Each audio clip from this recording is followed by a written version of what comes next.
বিসমিল্লাহির রহমানির রহিম। এক, আমি কি এখানটায় বসতে পারি? মারুফ একপাশে সরে গিয়ে বলল, জি বসুন।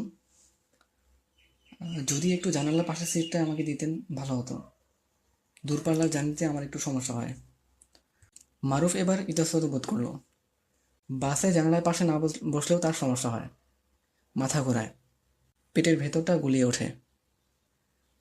তাছাড়া বাড়ি থেকে বের হওয়ার সময় মা পই পই করে বলে দিয়েছেন, জানলার পাশের সিট ছাড়া বসবি না, হাত এবং মাথা জানালার বাইরেও বের করবি না, ফেরিওয়ালাদের থেকে কোনো কিছু কিনে খাবি না, মনে থাকবে তো? জি মা, থাকবে। শুধু ফেরিওয়ালা না, যাত্রীরা কেউ কিছু দিলেও খাবি না। আচ্ছা। টাকা পয়সা সাবধানে রাখবি, কারোর সামনে মানিব্যাগ খুলবি না, ভাড়ার টাকা আগেই আলাদা করে রাখ। আচ্ছা মা, রাখবো। রাখবো না, এখনই আলাদা কর। এই যে করলাম। আর মন দিয়ে পড়াশোনা করবি, পড়াশোনা ছাড়া কোনো কিছুতে মনোযোগ দিবি না। জানি তুই আমার তেমন ছেলেই না, তবুও দেশের পরিস্থিতি ভালো না, তাই বললাম। সময় মতো ঘুম, গোসল, খাওয়া দাওয়া করবি, কেমন? জি আচ্ছা মা, করব। এইবার যা বাবা, ফি আমানিল্লাহ। আর শোন। মারুফ হেসে বলল, মা দেরি হয়ে যাচ্ছে, গাড়ি পাবো না কিন্তু শেষে। মনোয়ারা এবার ভেজা চোখে ছেলেকে বাড়ির সীমানা পর্যন্ত এগিয়ে দিতে দিতে বললেন, ঢাকায় গিয়েই মাকে ফোন করবি, মনে থাকবে তো? জি থাকবে মা। মারুফের সবই মনে আছে, কিন্তু বুঝতে পারছে না এই মুহূর্তে তার কি করা উচিত। সে কি জানলার পাশের সিটটা ছেড়ে দেবে, নাকি ঝিম মেরে বসে থাকবে, নাকি বলেই ফেলবে, আমি জানলার পাশের সিট ছাড়া বসতে পারি না, আপনি এই সিটেই বসুন। মেয়েটি তারপর জিজ্ঞেস করলো, কিছু বললেন না যে? মেয়েটি এখনও সাহায্যের জন্য দাঁড়িয়ে আছে। মারুফের পক্ষে ঝিম মেরে বসে থাকা সম্ভব হলো না। সে এতটাও স্থূল বুদ্ধিসম্পন্ন না যে কেউ তার কাছে সাহায্য চাইলে সাহায্য করবে না। তার এই 25 বছর বয়সেও মা এখনও তাকে যতই বোকাশোকা এবং ছেলে মানুষ ভাবুক, এই ভদ্রতা বোধটুকু তার আছে। সিটটা ছেড়ে দেওয়াই উচিত, মাত্র কয়েক ঘন্টা জার্নি তো। একটু না হয় মাথা ঘোরালো, পেট ঘোরালো, ক্ষতি কি তাতে? অন্য একজনের উপকার তো হচ্ছেই। মারুফ এবার জানলার পাশের সিটটা ছেড়ে দিয়ে সরে বসলো। মেয়েটা এবার একরাশ কৃতজ্ঞতা মিশ্রিত কণ্ঠে বলল, ধন্যবাদ। ফর্মালিটি বশত মারুফের বলা উচিত, না ঠিক আছে, ওয়েলকাম, কিন্তু সেটা মারুফ বলতে পারছে না। এই ব্যাপারে মারুফ বরাবরই বিফল। ফর্মালিটিটা তাকে দিয়ে হয় না, কেমন যেন জড়তা কাজ করে। মেয়েদের সামনে তো আরও বেশি। জড়তা যেন অক্টোপাসের মতো আঁকড়ে ধরে তাকে। মেয়েটা এবার জানালা ভালো করে খুলে দিয়ে আরাম করে বসলো। ক্লান্ত হাতে ব্যাগ থেকে পানির বোতল বের করে পানি খেলো। এরপর বলল, আপনি ঢাকায় কোথায় যাবেন? আর সিলেটে থাকেন কোথায় আপনি? মারুফের অক্টোপাসটা চারপাশ ঘুরঘুর করছে, এখন আছে আঁকড়ে ধরবে টাইপ অবস্থায়। আপনি কি মাদ্রাসায় পড়েন? মারুফের দৃষ্টি সামনের রাস্তার দিকে। সে দৃষ্টিটা বড়জোর রাস্তা থেকে সরিয়ে ড্রাইভারের মাথা পর্যন্ত আনতে পারল। তারপর ছোট্ট করে সব বলল, জি। আপনি এভাবে শক্ত হয়ে বসে আছেন কেন? স্বাভাবিক হয়ে বসুন, আমি কি আপনাকে অসুবিধায় ফেলে দিলাম? এবার মারুফ বলল, অসুবিধায় ফেলবেন কেন? দুটি সিটের একটা তো খালিই ছিল, কাউকে না কাউকে বসতেই হতো, আপনি বসেছেন, এতে অসুবিধার কি আছে? এই কথাটাও মারুফ সশব্দে বলেনি। সশব্দে বলতে পারলে তো হয়েই যেত, বলেছে নিঃশব্দে, মনে মনে। আপনি কি বিব্রত বোধ করছেন? কথা বলতে অসুবিধা হচ্ছে? এই কথায় মারুফ আরো জড়সড় হয়ে গেল, মেজাজ খারাপ হলো কিছুটা। মেয়েটা একটার পর একটা প্রশ্ন করেই যাচ্ছে, এত কথা বলার আসল কি দরকার? চুপচাপ বসে থাকলে কি হয়? এই জন্যই বুঝি বন্ধুরা বলে, মেয়েদের পক্ষে চুপ থাকা আর আগুনে হাত রাখা সমান কষ্টের। 2, মারুফ এই মুহূর্তে একটা মোবাইল ফোনের অভাব অনুভব করছে। মোবাইল ফোন থাকলে ভালো হতো, হেডফোন কানে গুঁজে দিয়ে তেলাওয়াত শোনা যেত। এতে লাভ হতো দুটি, নিজেকে স্বাভাবিকও করা যেত, আবার মেয়েটার কথাও কানে নিতে হতো না। তাছাড়া আমলনামায় সওয়াব যোগ হওয়ার বিষয়টা তো আছেই। মারুফের মোবাইল ফোন যে নেই তা নয়, আছে। বড় মামা সৌদি থেকে পাঠিয়েছেন, কিন্তু সেটা ব্যবহার করা হয় বাড়িতে এলে, কালে ভদ্রে। মোবাইলের পেছনে পড়ে থাকলে তার পড়াশোনার ক্ষতি হবে, এই ভেবে সেটা কখনোই মাদ্রাসায় নেওয়া হয় না তার। এই যুগের এক যে যুবক ছেলের হাতে মোবাইল ফোন নেই, বিষয়টা একটু অবাক করার মতোই। বাড়িতে গেলে পরিচিত অনেকেই ফোন নম্বর জানতে চায়, মারুফ ইচ্ছে করে তাদেরকে নাম্বার দেয় না। দিয়ে আসলে কি লাভ? কদিনই বা বাড়িতে থাকা হয় তার। পাড়ার সমবয়সীরা তাকে ব্যাকডেটেড, বুরবাক ইত্যাদি বলে খেপায়। মারুফ এসব মোটেও গায়ে তোলে না। ওর কাছে পড়াশোনাটাই সব। কে কি বললো তাতে ওর কিচ্ছু যায় আসে না। মেয়েটা এবার তার পার্স থেকে ফোন বের করে কাকে যেন ফোন করলো। প্রায় ফিসফিস শব্দেও কথা বললেও কিছু কিছু কিছু কথা বোঝা যাচ্ছে। ভাবি, আমি নাবিলা বলছি। আমার কণ্ঠ চিনতে পারছেন না? হ্যাঁ হ্যাঁ, এই তো অনেকক্ষণ হয়েছে গাড়িতে উঠেছি। জানো ভাবি, জানালার পাশে সিট পাচ্ছিলাম না। একজন মহানুভব ব্যক্তি তার সিট আমার জন্য ছেড়ে দিয়েছেন। না, কি বলছো? ছেলেটা মোটেও বাজে লোক বলে মনে হচ্ছে না, তবে একটু লাজুক টাইপের। মাদ্রাসার ছাত্ররা তো, তাই। মেয়েটা এই কথাগুলো বলে এরপর কি নিয়ে যেন মৃদু হাসলো। হয়তো মারুফকে নিয়েই হাসছে। ওর ভোলাভালা স্বভাবের জন্য সবাই যেখানে হাসি ঠাট্টা করে, এই মেয়ে বা ছেড়ে কথা বলবে কেন? জীবনটা জটিল আবার সরলও। জীবনটাকে এক একজন এক একভাবে উপভোগ করে। মারুফ সেক্ষেত্রে সরলতাটাকেই বেছে নিয়েছে। কেউ যদি এর জন্য বোকা ভাবে, তো ভাবুক। 3, জাহিদ চরম বিরক্ত। একটা কাজও ঠিক মতো হচ্ছে না। কিছুদিন পর বিশ্ব ইজতেমা। ইজতেমা উপলক্ষে মাদ্রাসার ছুটি থাকবে পুরো 3 দিন। দূর দূরান্ত থেকে লক্ষ লক্ষ মুসল্লি ছুটে আসবে ইজতেমায়, এই মিলন মেলায়। মারুফ ও জাহিদ সিদ্ধান্ত নিয়েছে এবার ইজতেমায় আসা আল্লাহর মেহমানদের বিনামূল্যে পানি, স্যালাইন এবং খেজুর দিয়ে আপ্যায়ন করা হবে। 3 দিনে চলবে এই আপ্যায়ন সেবা। সেই লক্ষ্যে অর্থ সংগ্রহ হয়ে গিয়েছে। এই পর্যন্ত সবই ঠিক ছিল, কিন্তু সমস্যা দেখা দিয়েছে অন্য জায়গায়। দাওরাই হাদিস জামাতের ছাত্ররা মিলে সিদ্ধান্ত নিয়েছে চোখে আঙুল নামে একটা বইও বিতরণ করা হবে। বইটিতে তাবলিগ নিয়ে অপপ্রচারের জবাব দলিল সহকারে তুলে ধরা হবে। বইটির প্রুফ দেখেছিল মারুফ। মাদ্রাসার লাইব্রেরি রুমের কম্পিউটারে সেটা সেভ করে রাখা আছে। পাসওয়ার্ডও তারই কাছে। সুতরাং এই সময় তার উপস্থিতি খুবই প্রয়োজন। জাহিদ বলল, এই মাসুদ, মারুফ কখন আসবে? জানিস কিছু? মাসুদ হাল ছেড়ে দিয়ে বলল, না, জানি না কিছুই। ওকে ছাড়া তো কোনোভাবে হচ্ছে না বন্ধু। ওই বেটা এমন এক জিনিস, সঙ্গে ফোনও রাখে না। কখন আসবে, কোথায় আছে, সেই খবরটাও নিতে পারছি না। এখন কি হবে বলতো? মারুফকে ছাড়া কিচ্ছু হবে না যে, এটা জাহিদ ভালো করে জানে। শুধু জাহিদ কেন, মারুফ একজন প্রতিভাবান ছেলে। পড়াশোনার পাশাপাশি দিনের অনেক খেদমত সে এখনই শুরু করে দিয়েছে। যেমন গত বছর রমজানের ছুটির পর মারুফ বলল, ছুটিতে এবার আর বাড়ি যাব না। জাহিদ জাহিদ অবাক গলায় বলল, কেন, বাড়ি যাবি না কেন? রমাদানের এই লম্বা ছুটিতে তাবলিগে সময় লাগাবো, সফর করব। সফর করলে অনেক কিছু শেখা যায়। সাধারণ মানুষদের করুণ অবস্থাও কিছু কিছু অনুভব করা যায়। তুইও চল আমার সঙ্গে। আমিও? হ্যাঁ, তুইও। প্রিয় বন্ধুর আবদার বলে কথা। জাহিদ আর না করতে পারল না। কাকরাইল মসজিদ থেকে ওদের জামাতের রোখ হলো রংপুরে। এলাকায় গিয়ে দেখা গেল লোকজন নামাজ রোজা ভুলে এক ভণ্ড পীরের পাগলামের শিকারে পরিণত হয়ে বসে আছে। লোকগুলো পীর বাবার প্রতি এতটাই দিওয়ানা হয়ে আছে যে, বাবা যদি ভর দুপুরে বলে, আহা, আকাশে কত তারকা, মুরিদরা বলবে, আহা, যেন ফুল ফুটে উঠে উঠে আছে। ঘুটঘুটে আধার রাতেও যদি পীর বাবা বলেন, ওরে দেখছিস সূর্যের কি দীপ্তি, মুরিদ সকল বলে ওঠে, আহা, হুজুরের কি দিব্য দৃষ্টি। পীর বাবা বলছেন, লোকেরা বলে আল্লাহর ঘরে নামাজ পড়ে এলাম। কি হাস্যকর কথা! মসজিদে আবার আল্লাহর ঘর হয় কেমনে? নিজেরা বানায় কয় ঘরটা আল্লাহর। এখানে কি নামাজ হবে? নিজের ঘরে বসে পীরের ধ্যান ধ্যান করো, নামাজ এমনিতে হয়ে যাবে। আস্তাগফিরুল্লাহ। পীর সাহেবের এই কথা এলাকার পুরুষেরা মসজিদে যাওয়া প্রায় ছেড়েই দিয়েছে। এদেরকে কেউ বুঝায়নি যে পবিত্র কাবা ঘরও হজরত ইব্রাহিম আলাইহিসসালামের বানানো। তিনি একজন মানুষে ছিলেন। পীর বাবা একদিন বললেন, তোমরা যেই কোরআন পড়ো এটা তো পাতায় ছাপানো জিনিস, দিনের কোরআনই হলে আসল।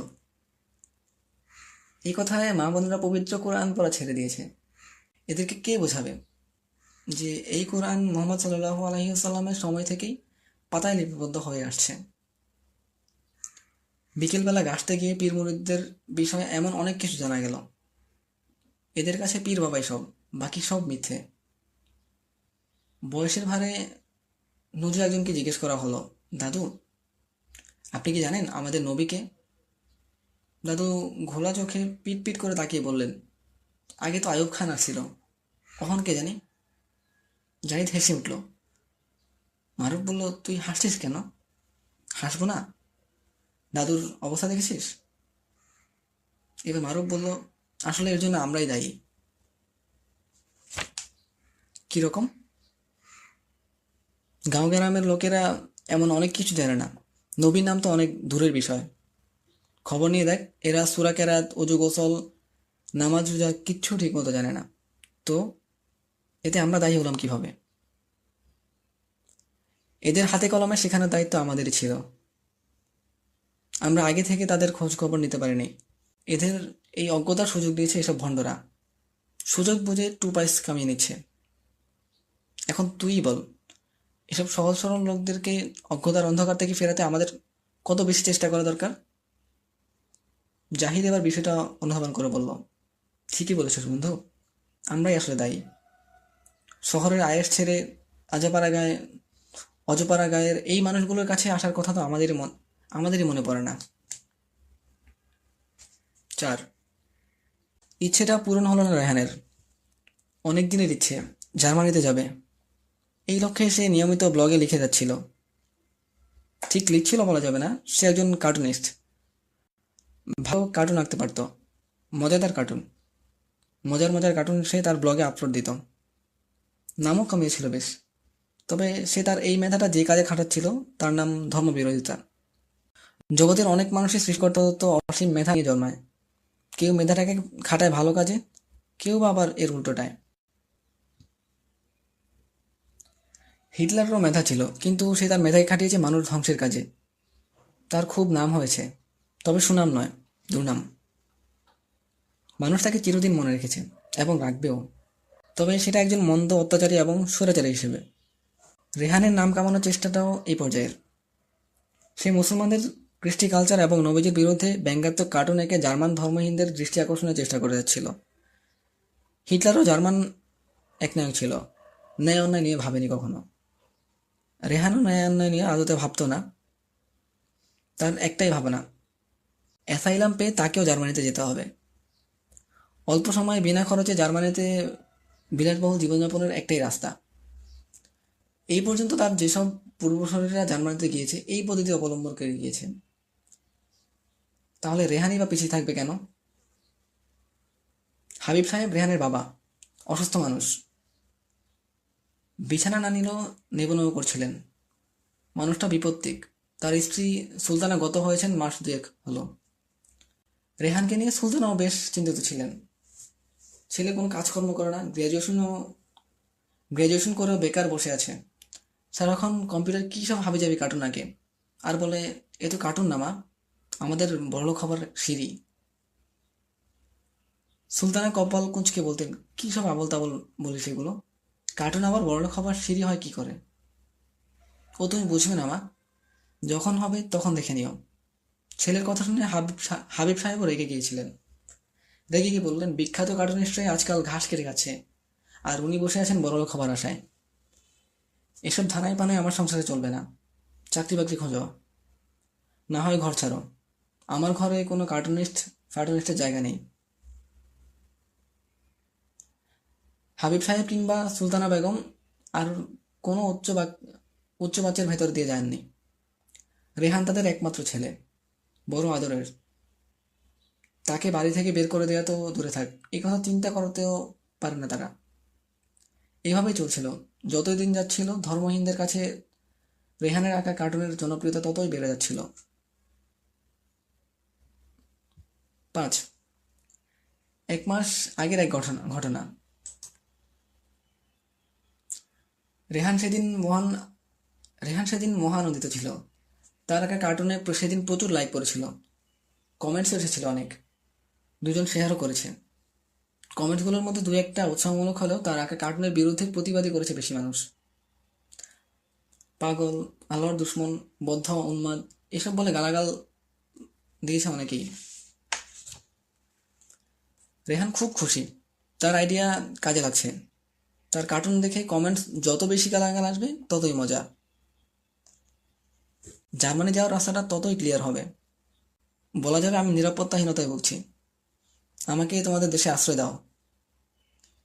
আনন্দের বিষয় হলো সেদিন এমনও কিছু একটা হয়েছিল। একজন জার্মান বন্ধুর একটা চমৎকার মেসেজ তাকে উজ্জীবিত করলো। বন্ধুটির নাম সেরেনা।